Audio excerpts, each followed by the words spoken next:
So let's touch back on the issues that we were discussing earlier, the geopolitics, especially the South China Sea. Let's talk about South China Sea first as we move forward. So Mayor Duterte did mention that he is willing to work with China, right? Is willing to partner up. What is the ASEAN youth's take on that? Well, Mayor Duterte's stand on the South China Sea issue is actually what we are looking into as a nation, since we definitely can't go to war with China. That's the thing. But Mayor Duterte is opening lines, opening talks with China. He's really looking forward to communicating with China more and settling this dispute. And I guess for me, on my part, on my take, that's one effective way, a more effective way, rather than going to international courts or arbitration courts, because these courts are for my opinion, are non-binding. Yes. So I guess we go into communicating with China rather than going into arbitration cases. Hopefully, this becomes an effective take on this South China Sea issue. So instead of being competitors, it would be more of like a unified progression. Yes. Okay, and then let's talk a little bit about the law and order and human rights regarding the Sabah issue. For law and order and human rights, it will be interesting to see how, as I said earlier, it will be interesting to see how Mayor Duterte would respond to the criticisms thrown to him, since a lot of criticisms are thrown to him on the Davao Death Squad, on how he would fare as president. It's a challenge for him to actually balance human rights, with law and order.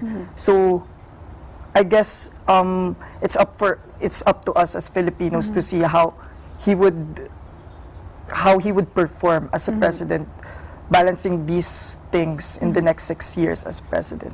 And he is from Mindanao, so he is the first president from that part of the Philippines. Do the ASEAN youth have any opinion on that, especially regarding the Sabah issue? Regarding the Sabah issue and regarding him being a president coming from Mindanao, actually it's really fresh to see a new president coming from this side of the Philippines, because most presidents came from Luzon, and we haven't seen this region of our country represented yet. So especially at this level. Yes, especially at this level. So we want to see him uniting different sectors, different, the minority and the majority. We want to see him lifting that nationalism among Filipinos, so that we can see the change that the Filipinos have been looking for the past few years.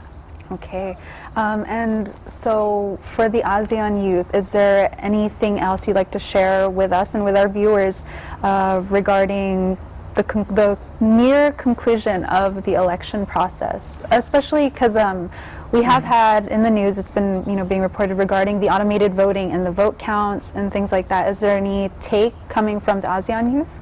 So since the Philippines has been spotlighted already several times because of our best practice during elections, like for this certain election where it has been very peaceful, we actually congratulate the COMELEC for holding a really good election season. For us youths, we want to know more how we can adopt a more systematic and a more democratic process in the future.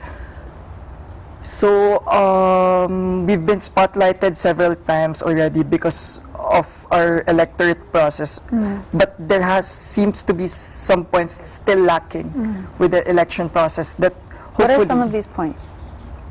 Like, for example,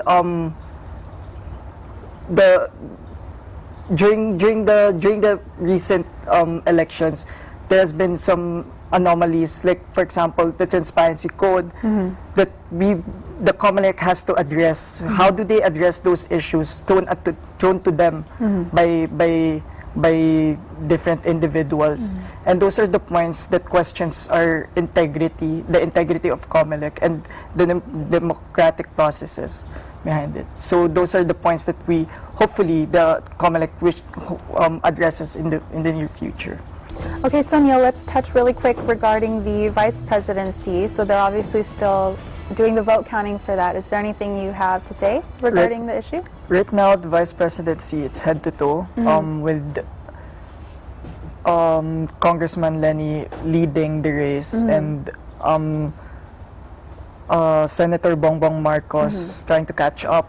But as right now, looking into the numbers, it seems like Congressman Lenny actually already has it for the taking. So it's going to be interesting what will happen as we finish or go to a conclusion on the vice presidential race. It's something that we should look forward into. Okay, thank you so much, Neil. So before we go, do you have any last words that you would like to relate to our viewers?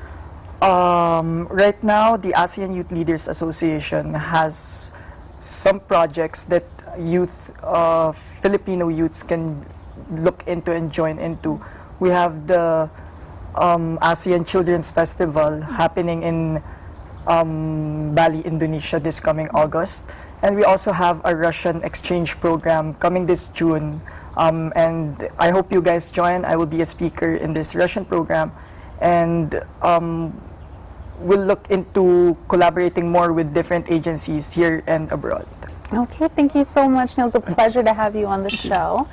Okay, so before we go, the youth are generally hopeful with the outcome of the recent elections, and they see that the new president is a unifying father figure who would implement positive change and enforce peace and order in the country. This is a good thing for the Philippines, which has been racked by divisiveness and problems relating to the Mindanao issue, as well as territorial disputes. And as we have heard from the ASEAN Youth Leaders Association, they see the next president, Rodrigo Duterte, as a force for positive change and for unity. This is Rachel Martin. Thank you for joining us.